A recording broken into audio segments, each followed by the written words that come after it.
Well, in that case, good evening. And on behalf of the class of 89, welcome to our discussion tonight on being an active citizen in a divisive world. I'm Jay Barron, class of 89, and thank you for joining us. I'd like to thank our reunion chairs, Melissa Givens and David Ray, for their support in this process, along with everybody on the committee, and also introduce our panel. But first, I'd like to welcome Dr. Graham Bullock from Davidson. He's an associate professor of political science, where he also serves as the faculty director of the Deliberative Citizenship Initiative, which is dedicated to creating opportunities for Davidson students, faculty, staff, community members, and alumni to engage with one another on contentious and difficult issues facing our society and community. Dr. Bullock teaches courses on American politics, comparative politics, business and politics, and environmental politics at Davidson, and his research covers a wide range of topics, including polarization, deliberation, public policy, sustainability, and Chinese politics. Happily, he has agreed to moderate this conversation with me this evening, so in spite of my total lack of qualifications, we're in good hands. I'd like to introduce the panel. We have 4 members of the class of 89, and I'm so appreciative to all of you for agreeing to participate. Julie Mayfield was elected to the North Carolina Senate in 2020, representing District 49. Before that, she served 5 years on Asheville's City Council, where she led the council's work on transportation, the environment, clean energy, affordable housing, and land use. She is also a senior policy advisor at Mountain True, a regional and terrific environmental advocacy organization, and served as executive director and co-director from 2008-22. She earned her law degree from Emory University. Good evening, Senator. Paul Renner is the Florida House Speaker. He is a U.S. and Navy veteran, a former prosecutor, and business attorney. He earned his law degree at the University of Florida, and he was elected to the Florida House in 2015. He represents District 19, including Flagler and a portion of St. Johns County. He has served as Speaker of the House during the 22 to 24 legislative term, lives in Palm Coast with his wife and their 2 children. Thank you for being here, Mr. Speaker. Maria Douglas Reeve is the Managing Editor Vice President of the Star Tribune in Houston. Prior to joining the Star Tribune, she was Executive Editor of the Houston Chronicle, Vice President of Content Initiatives for Hearst, Texas. She was the first Black woman to be named Editor of the Houston Chronicle in its 122-year history. And before joining the Star Tribune, she worked in several positions at the St. Paul, Minnesota Pioneer Press, including State Capitol Reporter, Politics Editor. Among other high-profile news events, Reeve was editor in charge of the Pioneer Press's coverage of the 2008 Republican National Convention.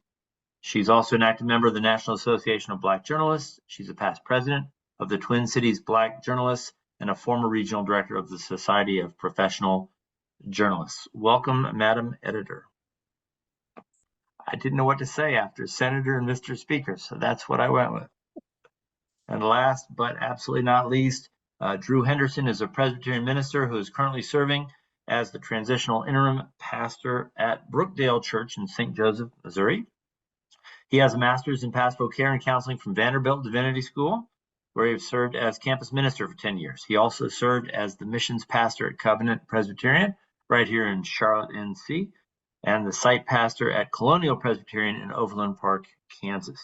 He and Nabal have 3 children. The oldest, Elias, just graduated from Davidson this spring. Yesterday. Congratulations, and thank you for being here, Reverend. Absolutely, glad to be here. Very good. My name's Jay. I have no business in this room. I've accomplished nothing. No, I've been teaching Spanish since we graduated from Davidson. My latest gig is Providence Day School in Charlotte, where I've been since 2003. I have 2 daughters, an amazing wife, and on the side, I strum guitar, which is Frank Whitaker's fault. So again, welcome. Thank you all for making time for this discussion. Go Cats. I can't believe it's been 35 years. And we're going to start with an opening statement. Thank you, Dr. Graham Bullock, for joining us this evening.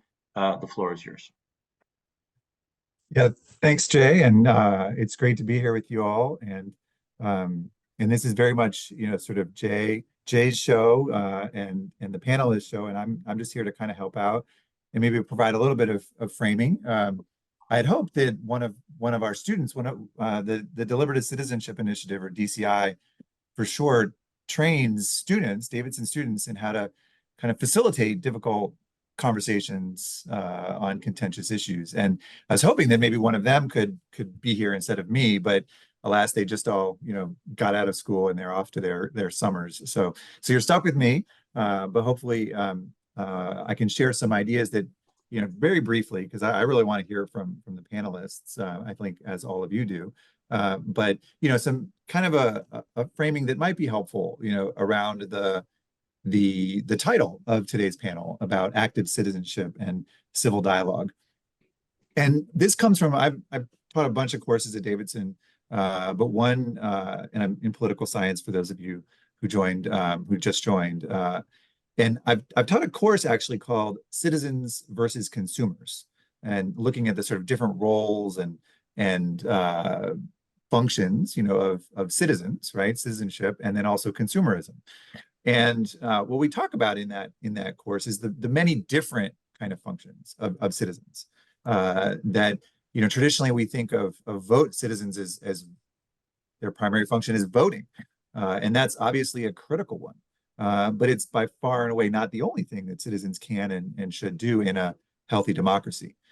So volunteering, right, for causes, whether they're political causes or social causes, getting out there and working on issues that you really care about. When you don't have the time, donating, giving money to causes that you're really passionate about. And then as well, volunteering, giving money. And so when those things give up or you don't have other options, protesting. And we've seen a lot of protesting around the country recently. And there's an active and I think healthy tradition of protest from across the political spectrum in American history.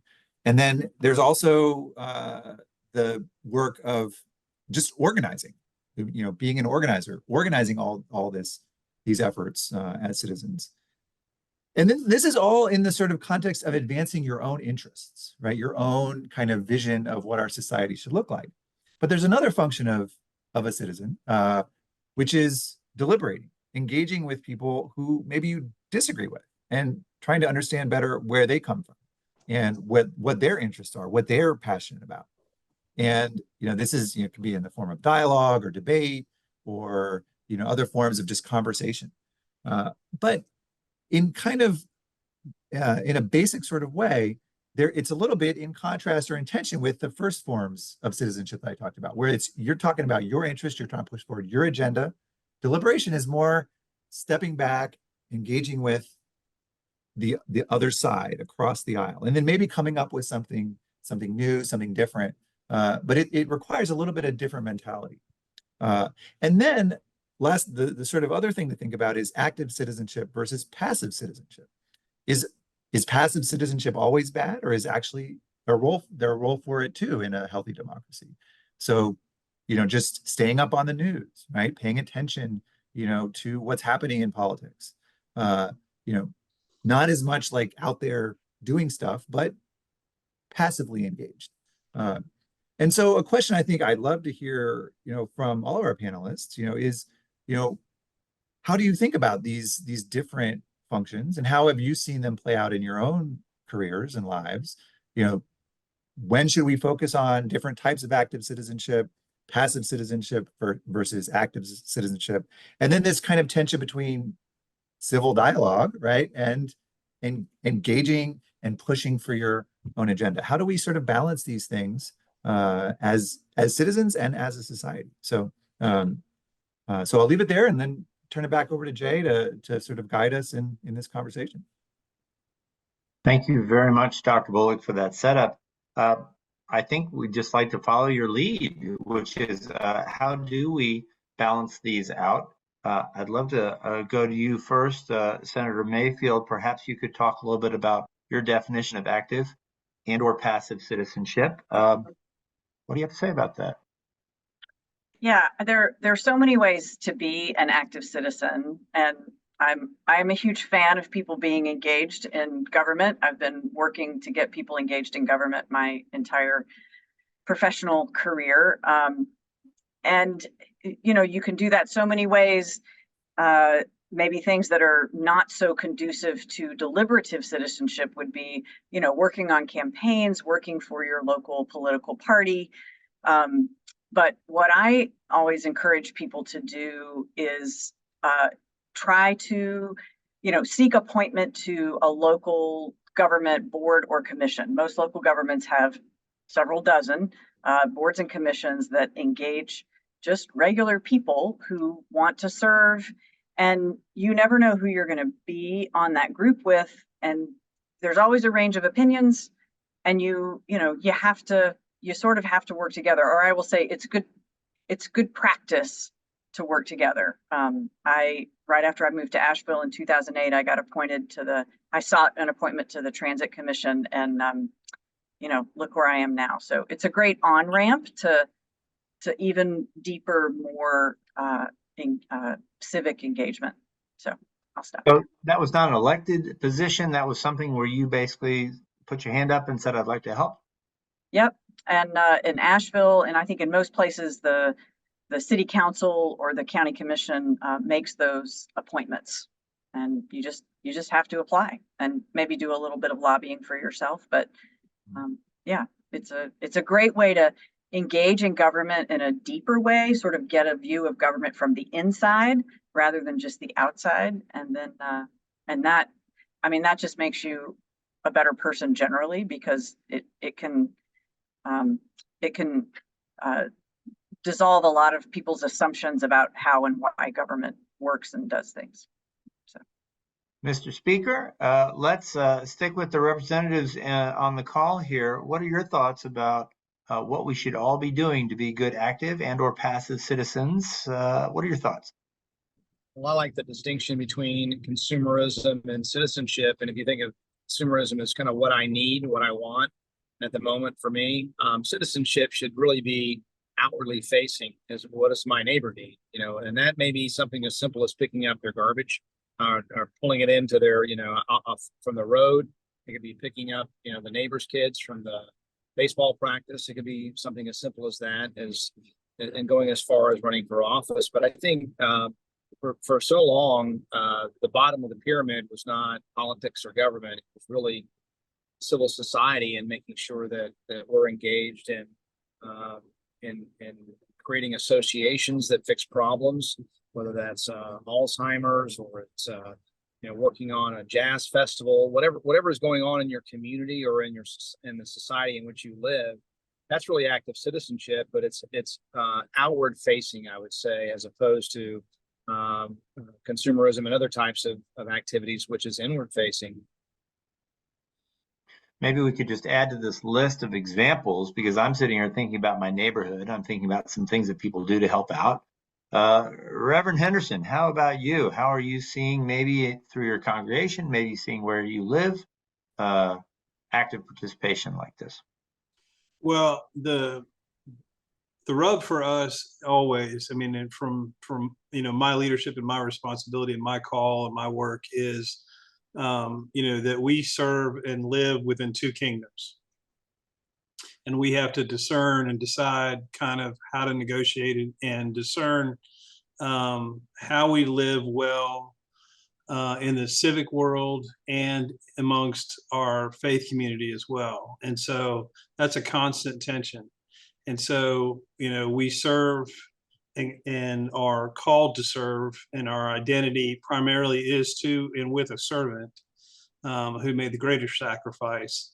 And so our life and identity and community is all based on that. So our service is, kind of as Paul was pointing out, in concentric circles, that it starts with, a global perspective, that it should, within the church, that we're mindful of people and issues and efforts and struggles throughout the world. And then we come gradually down to our own family and our own little nucleus and our own little spiritual life personally. So service and identity is always in relationship with all those variety of layers. And so our citizenship first as baptized Christians is with Jesus. And so our citizenship is with his realm and reign and kingdom. And then from that point, we are always in constant relationship with our neighbors, immediate and far away. And so we should be globally minded, we should be nationally aware, we should be engaged, but our final identity is not local or civic or federal. It's with Jesus. It does sound like the word service is running through what you're saying, though, at Yeah, all these I mean, different our levels. identity is with the suffering servant, and so our identity and life in completion, in its fullness, is in relationship to him and who he was and what he accomplished. Maria, I don't mean to ask you to speak for all of Houston, but what would you have to contribute to this idea of service and community and citizenship? Yeah, I mean, I think our business is about service. If you don't provide information that people can act on, they can take in and act on, then we have failed. And I know that lots of people are looking at mainstream media. Yes, I said it. As like the bad guys these days. But what we're discovering with our business is that, like any business, people have to want your product. Our product is information. We believe we are a source of information that's fair, balanced, objective, all of those things, but also trying to give people something that they can then go act on. So if we're writing about a dump that's coming to a neighborhood, we've given them information they can then go act on. And so our business too is a business of service. If we're not doing what we can to inform people and provide solutions, or at least a platform for other people to toss in solutions, then we're not. No one will need us or use us. So. Maria, I'd like to stick with you for a second because my mother always gives me a hard time about consuming national media and not paying attention to my local newspaper. So I know that she would be right there with you. But what you just said about people have to want our product, can you speak a little bit more to your role in the community? Sure. I have a 20, how old is he? 27 and a 25-year-old and a 16-year-old. They don't touch newsprint. They've been around newspapers. My husband is a sports editor. They've been around paper and written words their whole lives. They don't touch newspapers. They get their information from their phones and from their friends and from social media. So we're playing in that space now, but we have to be a place where people have trust. I know that, all the surveys tell us now that there's a real lack of trust in information. The information that we deal with, local, for my jobs, both in Houston and Minneapolis, is helping people figure out their own local community. That is the thing that impacts your life the most. From either school board races or environmental issues, or how many police officers are on the force in your community. That is where we have a room full of people whose jobs are to tell you that and help you figure out, help you with a voter's guide, because we've done the work of talking to House Speaker Renner and Senator Mayfield, so that you don't have to call their office and try to get information. So that is part of what we do. National news, I think everybody needs kind of a mix of local and national, but for most people, where the impact they will feel it the most is on that local level. So a balanced diet of this horrible, terrible media would be good. Yes. Yes, Jay, a balanced diet of all of that. But I also want to say, like, choosing where you get that information. And helping our children to choose as well, and helping our students and our family, right? Can I pivot to Mr. Renner and Ms. Mayfield on this, because it is an election year, you may have noticed, and I'm curious to know how the politicians on our panel here have had success taking this information, taking this local interest, and working collaboratively with people who simply have a difference of opinion. How do you approach conversations with people who just hold other opinions? And Paul, could we start with you? Sure. I mean, I think one thing is dispelling what I not to hit on the media, but the idea that we don't agree on anything is just false. At least in our state legislature, we have structured questions and debate. So we looked and saw, okay, what was the average for various bills? And we realized that 70+% of the bills had no question, no debate when it came to the floor.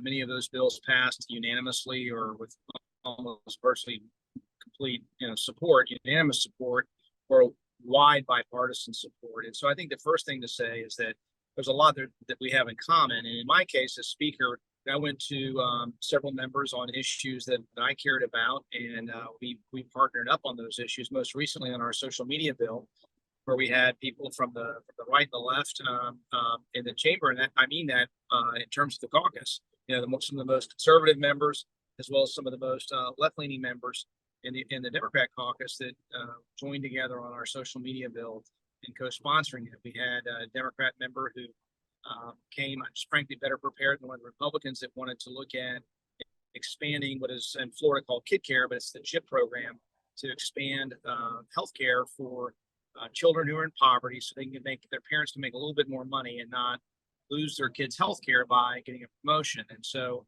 Democrat in that case happened to be better prepared and was ready to go. And so I asked her to sponsor that, and that was a personal priority of mine. And so I think making sure, and I told all the members this, is that we're going to do things based on values, not based on whether you have an R or D by your name. And then you learn that there's a lot of things that we share values on. We all want clean water, we all want good education, we all want good health care, et cetera, et cetera. And so I think it's important to start from a shared values standpoint, and you realize that none of us are born in a party, but we all, as Americans and as people in a common community or common state, share a lot in common when it comes to values. And so that's how you can kind of bridge that partisan divide.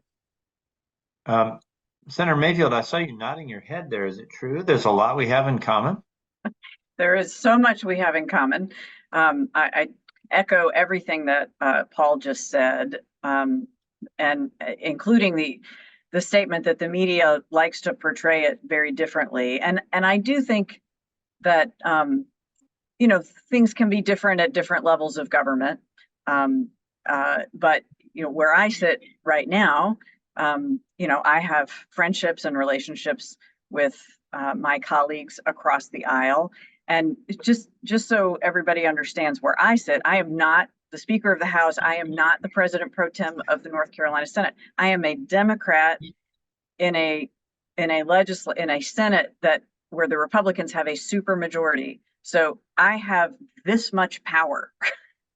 My vote means virtually nothing. But if I want to be effective, and my constituents elected me to be effective and to get things done, then I have to work across the aisle. Thankfully, that's not a challenge for me. It is a challenge for a number of my colleagues. That's not why they're here, really. But every bill that I want to have a chance of passing, I seek Republican co-sponsors for and work closely with them to try to get those bills through. And that has enabled me, again, to develop friendships and have serious conversations, not just about those bills, but about the things that we don't agree on. And that's really where the magic happens. It's easy when you agree.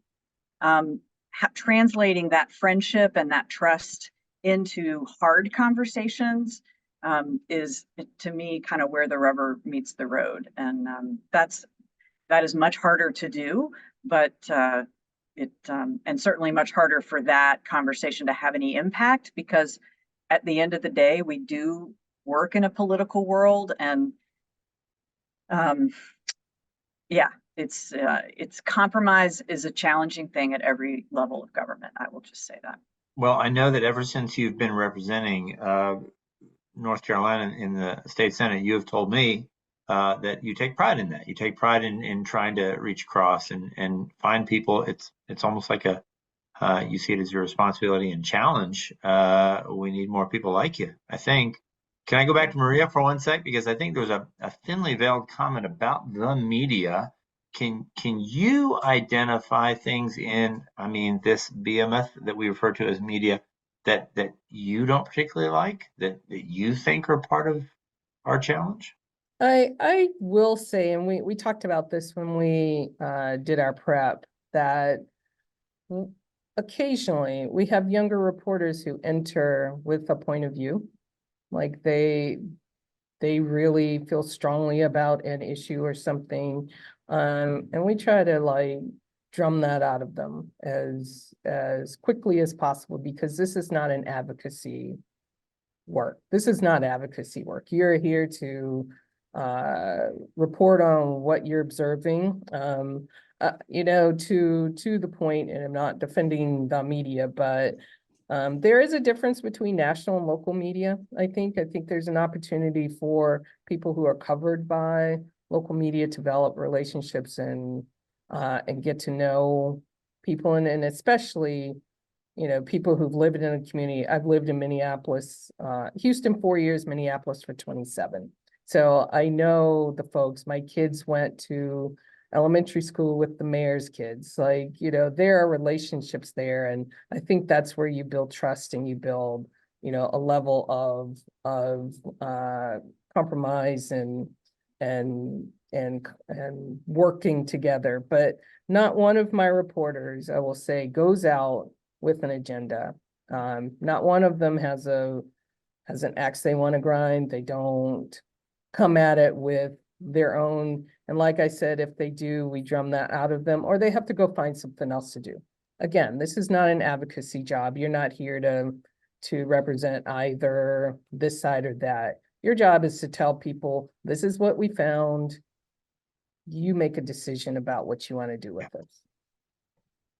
And I think we talked a little bit in our earlier meeting as well about how empowered everyone is to editorialize.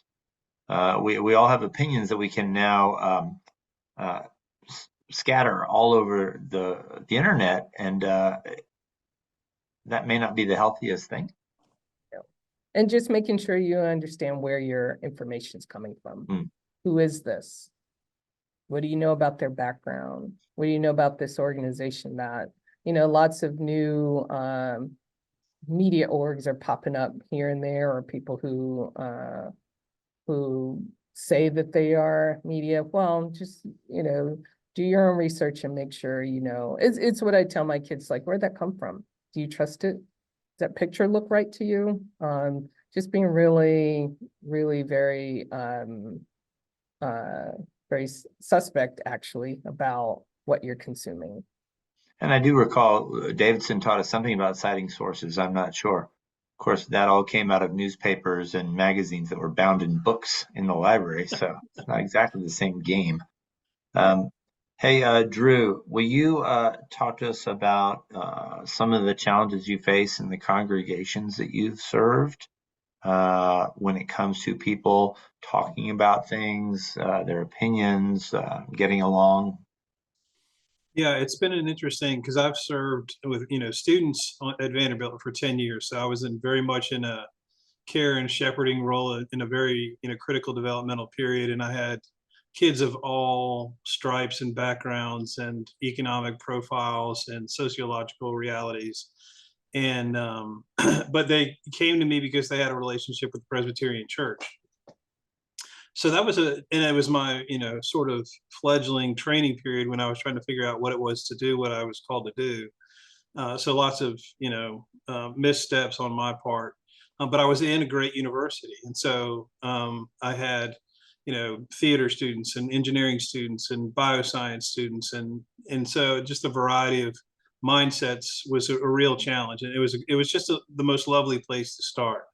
But then I went to a very middle of the road, big tent congregation, Covenant Church in Charlotte, you know, tall steeple, large congregation, big legacy, and also a wide political profile.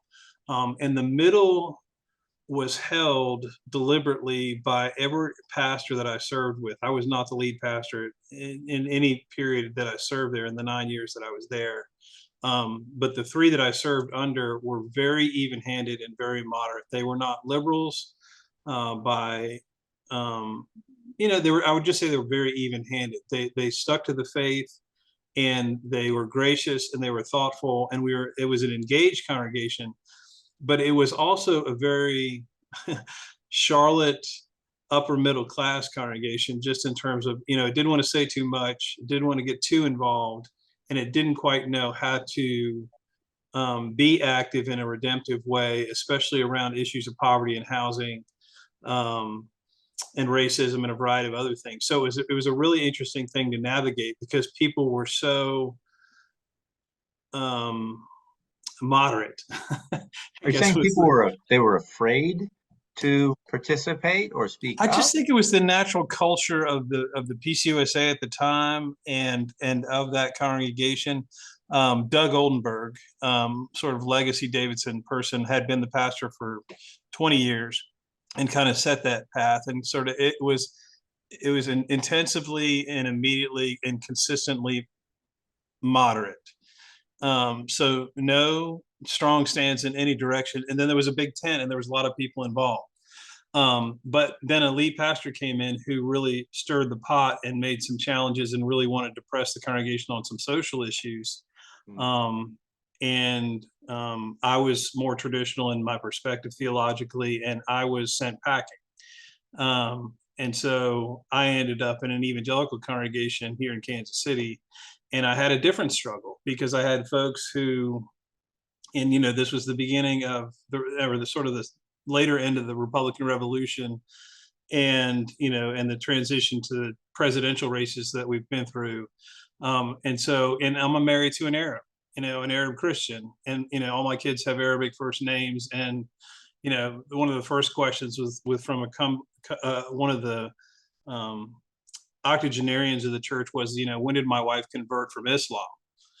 Not aware of Acts chapter 2 and Cretans and Arabs and those who were converted at Pentecost, and the extent of the Arab speaking church throughout the Middle East. And so, and I have always been involved in social issues, racial justice issues, housing issues, but I also teach the Bible extensively and in depth, week in, week out. It's what I preach, it's what I believe, it's what I trust, and it's where I operate out of, but hopefully out of a measure of grace.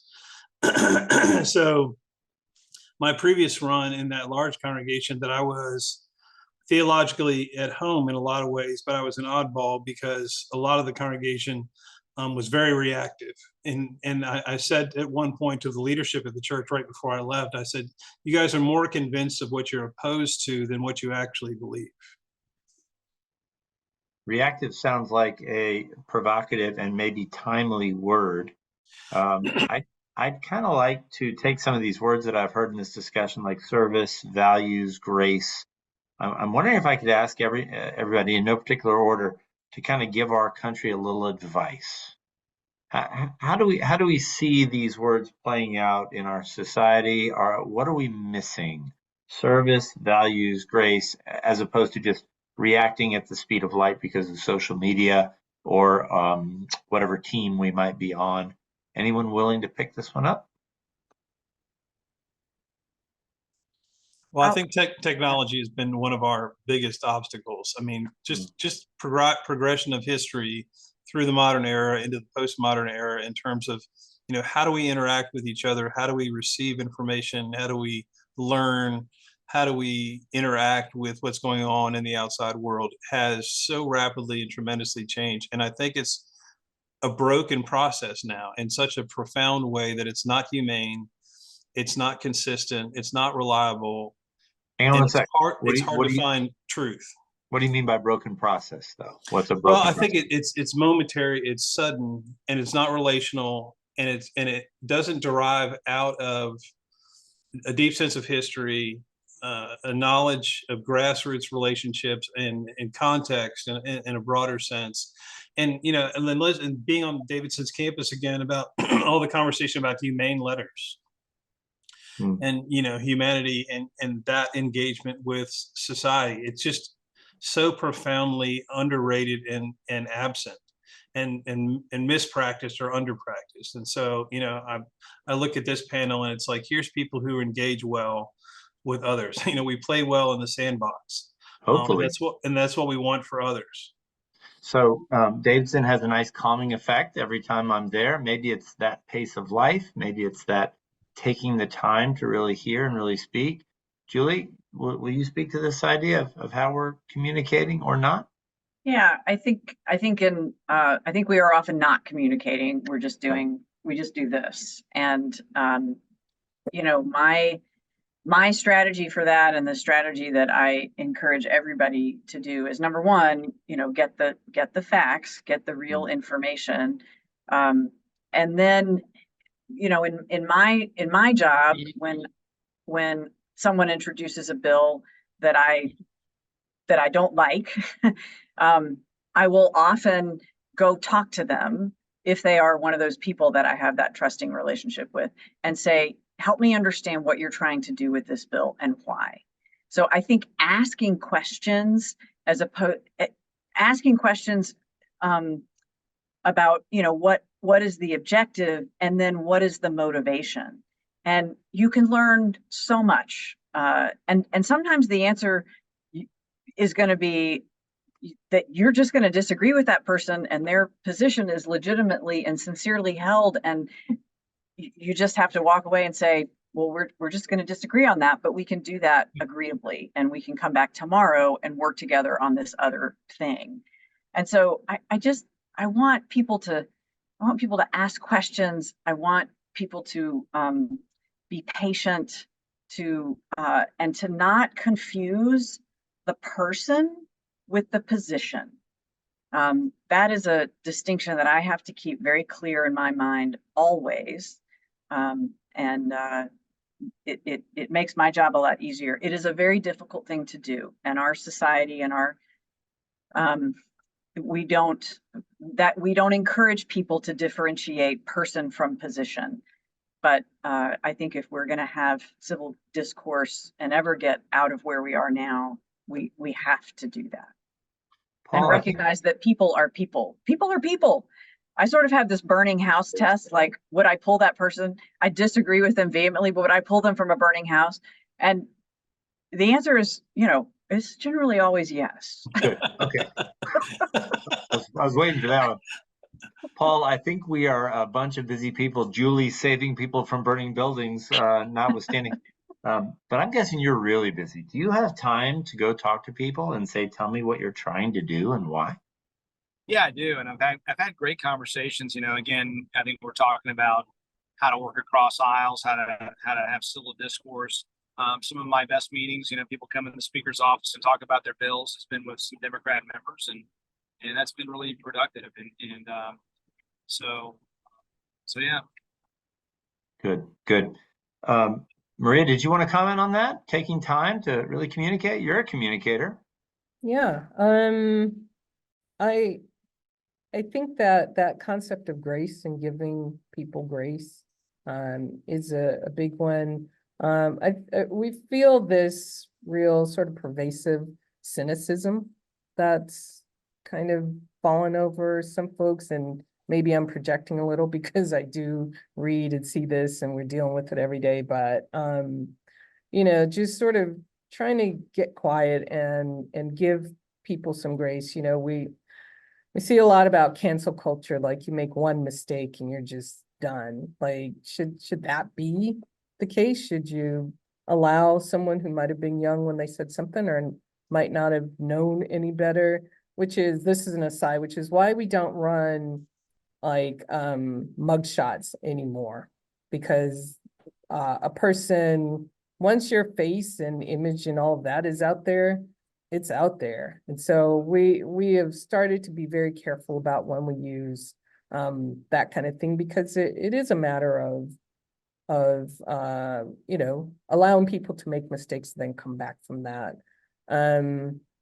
Yeah, I mean, in both sides isms, what we're really trying to get down to, and and Julie and Speaker Renner spoke to this, is like, our jobs are to ask questions, ask a lot of questions, try to like ask until you feel like you have an answer that makes sense, and then sharing that with people, so that they can then go either ask their own questions or act on whatever it is that we're writing about. But grace is a concept that, like, even with my own kids, I talk to them about it, just everything doesn't have to be, I hate this person, so I blocked her, or it's like, let's talk a little bit about what happened there that made you upset. And then if adults can bring these sorts of behaviors to fore, I think we'd be in a better place. It sounds like that requires time and focus and patience. As a language teacher, I do not mean to blame technology for everything, but I think I blame cell phones for everything. And so in the classroom, cell phones and iPads go away, bye-bye. And because we're doing language, which requires you to interact with another person. I don't know if we really have time to interact with people the way we all, I get the feeling, know that we should. Dr. Bullock, I hope that you'll also feel free to weigh back in, or if there are any other comments or anything on the chat. I just wanted to throw this out while maybe you're thinking about that. Let's go back to Davidson, shall we? Toss up to anybody who wants it. Who at Davidson, among either your peers, classmates, professors, really helped you with this, helped you not only broaden your perspective, but did you have those great conversations with? I can certainly speak about my friend group and all the time we spent just talking about stuff. Anybody want to speak up about how you acquired the skills to have good conversation? I'll start. Folks in our class might remember my very close friendship with JT, Jim Taylor, who is, very Republican, very conservative Christian. Again, it's a mystery to me to this day, how we became such good friends, why we stayed such good friends. But we continue to be that, to this day. And yeah, that was a good learning lesson about, how to talk about things. I will say that when I stayed with him, when I went up for Obama's second election, we set a rule that we were not allowed to talk about politics. I did not talk about the incredible time I was having, and he did not talk about how he felt about the election. So we drew a line, but beyond that, we had a great time. It is incredible. Who else? Who else do you remember from Davidson? Maybe a professor, maybe some friends who had that patience, had that ability to listen. I'll throw out Bill Hartman, for example, who's still a close friend, and he always had the ability to just kind of hear what I had to say, and okay, and now let's go paint a painting. I mean, let's just keep going. But maybe it was just a different time, or maybe it's just a different time for us. I don't know. What do you think? I will say I had my next door neighbor in Basement Ridge. We were from very, very different backgrounds. I went to public school in South Carolina, and she went to a private school in Maryland, and our backgrounds could not have been more different, but we're friends today. I lived with her when I went to grad school at Maryland, and it did teach me to listen and to, I would definitely pull her out of a burning house, definitely. She's a lovely person, but and then the career I went into, I had to kind of push down, if you're trying to be in the work I'm in, you cannot have, some opinions. I've never had a lawn sign in my yard. I've never had a bumper sticker. I've never done any of those things. So no one could go, oh, she's obviously an X. Like the work I do, we try to clear that out so that we can truly try to be as objective and fair as possible. But you know, you can guess. I mean, I grew up in South Carolina. I'm a Black kid from Charleston, so take a guess. But from her, I learned, like, you know, to listen, that everybody wants the same things. We want, you know, I think somebody mentioned this earlier. I want good schools for my kids. I want clean water. I want a beach I can go sit at, and it's, you know, nice and clear and blue or green, depending on what part of South Carolina you're in. You know, we all want the same things. How we come at that, you know, is just different. I'm wondering why you guys agreed to do this panel. Drew, why did you agree to do this panel? Because you asked me to. Correct answer. One for one. No, I think it's such a perfect sort of not just middle point, but center point to, I think, for all of us. I mean, I did it a lot out of curiosity. One, because once I heard it was those who were going to participate, and I wanted to see what the, you know, and you know, I didn't know Maria very well. I knew Julie a little bit, and you and I were in the closest crew, but just to see where people have ended up and how they got there, and then out of the richness that we began with as a foundation, you know, with what Davidson gave us at the front end, how did we apply that well for our neighbors, for our families, and for the greater good? You know, we were given a very high standard and around very highly accomplished people who went on to be Watsons and MacArthur's and Fulbrights and physicians and attorneys and, you know, legislatures and at all sorts of levels, all sorts of vocations, but everybody excelled. And so many people did it with great, you know, redemptive thoughts of change, of making things better or more beautiful, doing things more generously, kindly, thoughtfully. And that's, I think, the environment that we had from our professors. You know, your question about who kind of set us on that way. I don't know anybody, I don't know a professor that I had that didn't do that. You know, the ones that I had it as advisors, Dr. Plank was that of the highest order. Cole Barton, you know, I went and worked with him at the Fayetteville County Mental Health Facility for a semester. And he sat with me in counseling sessions week in and week out. And I saw what a brilliant mind his was, but it was of compassion and of great structure and knowledge. That's who I wanted to be. I wanted to be of service. I love these general reminders, because it really is what I think Davidson is about, is this idea of service, this idea of there is a religious foundation in there, regardless of what religion maybe you practice or maybe where your faith journey has led you over the years. You're making me think of the fact that my professors in the Spanish department, you know, you had Sandy Kemp on one side of the hall, who was an avowed socialist, straight across the hall from Alberto Hernandez, who I believe was exiled from Cuba because he was fleeing communism.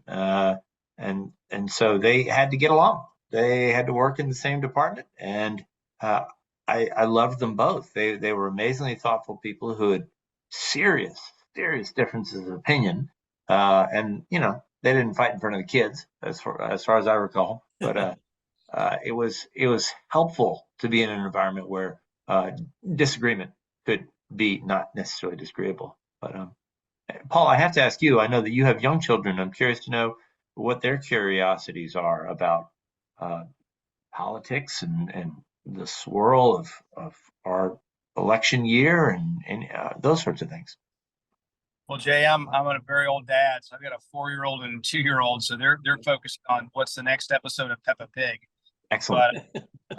But I will jump in if I could just on the last discussion and talk about Please. what I think has changed is social media, and the Pastor Drew talked about it. That is really in thinking about being on this panel,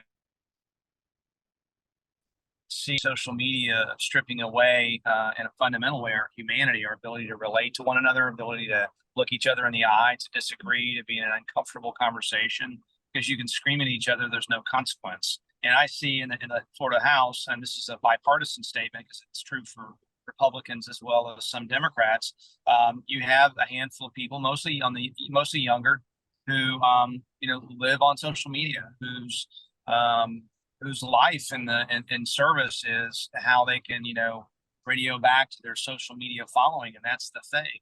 And that thing tends to drive us towards extreme places where there's no place for common ground, where there's no place to work across the aisle. There's no place to think about our common values. And so I think what Davidson taught us, and hopefully he still does today, is to interact, is to think about ideas, listen to them, listen to one another. And but I think this media really is a big thread. And when you have my kids all in with that, I think about putting them on social media, a real relationship with real people. And that's the most important thing we can be doing right now, is really kind of reclaiming our humanity from some of this new technology. I second that emotion. Dr. Moore? Jay, can I jump in for a sec? Can you hear me, Jay? Looks like Jay might have frozen. Are you there? Yeah. Well, then maybe that's a good time for me to jump in. So just Paul, just to sort of follow up, I've got two kids as well, a little older, 9 and 6, but I agree completely about, the sort of concerns about technology. And others have said it as well. Although, I mean, and returning to kind of my initial framing a little bit, I think some of these issues, though, are pretty timeless in the sense that, living in a democracy, in a pluralistic society, you're always going to have differences of opinion, right? Different views, different expressions of those common values that we've been talking about, that we share. Different life experiences bring us to different conclusions.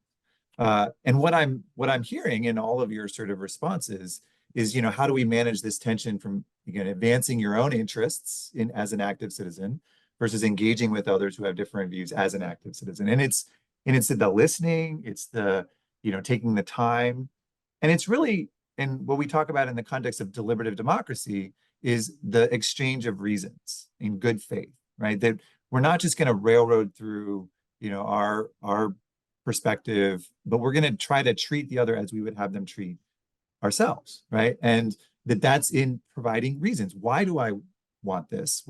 And try to understand why someone else wants it as well.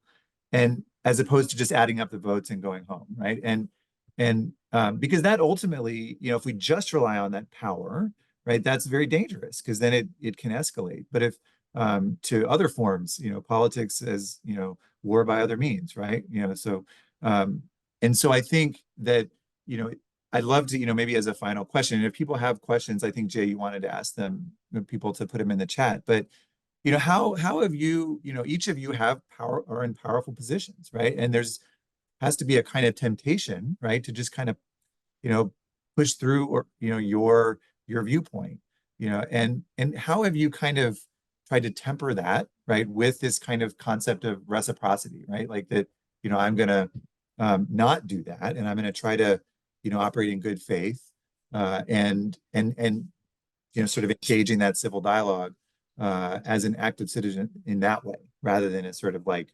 authoritarian way. So, Julie, you want to jump in on that? Sure. I am a big believer in process, and that if you create a good process for deliberation and bringing people together and taking public input, if you create a genuine process and way for people to share their views, then you are going to get to a better outcome. It may not be the outcome that everybody agrees with, but if you do the process right, and I don't know what the process of making sausage in the Florida legislature is. I will say that our process here in the North Carolina Senate is there is little public debate. The most of the bills that get passed are, they're put together in the black box. They come out. The committee hearing might be 3 minutes long. There's really not. Yeah. So, and again, most of the bills we pass are not bipartisan bills. We might all still vote for them, as Paul said, because you know, we agree on most things, but on the sticky things, we still don't do that well. And if I could change one thing here, if I had a magic wand, that is what I would do, is on these big hot button social issues, if we could find a way to come together early on and just talk. And the bill may not end up being any different, but it might. And that is the hope that I hold, and it's to some degree why I stay here, because I think we can do this better. One thing I'm fairly sure of, Julie, is that the sausage in North Carolina is better than the sausage in Florida, regardless of what the process is. Pretty good barbecue, Jay. I'll agree on that. Okay.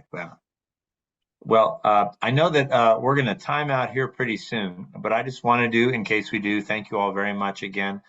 Here's my takeaway. I'm going to try to listen a little bit more, talk a little less, and try to encourage good processes wherever I can, because we're in for a ride this year, friends, and I think we're going to need all of our best communication skills for sure. But Julie, Maria, Drew, Paul, again, David and Melissa on the reunion committee, Dr. Bullock, and thank you for everybody who has chosen to spend some time talking about this tonight. Thank you very much. Jay, can I just end with one also thank you to all of you. It's been fascinating. And also an invitation to Julie and Paul in particular. I'm teaching a politics of American states, of US states this fall. And we're going to be talking about sausage making in different contexts. So, you know, maybe I can get you guys to zoom in at some point to one of those courses. And Maria and Drew, I've got colleagues who teach courses on media and politics and religion and politics. So love to have you guys at some point connect with those colleagues. But I'm going to add two links in the chat for those of you who are still with us.